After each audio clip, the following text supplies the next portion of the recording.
திருச்சிற்றம்பலம். சிவபுராணம். தொல்லையிரும் பிறவி சூழும் தலை நீக்கி அல்லலறுத்தானந்தம் ஆக்கியதே எல்லை மறுவா நெறியளிக்கும் வாதவூரிம்கோன் திருவாசகம் என்னும் தே. திருச்சிற்றம்பலம்.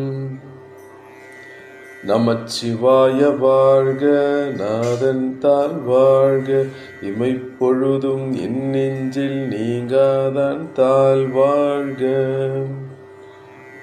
கூகழியாண்ட குருமனிதன் தாள் வாழ்க, ஆகமம் ஆகி நின்று அன்னிப்பான் தாள் வாழ்க. ஏகனநேகன் இறைவனடி வாழ்க,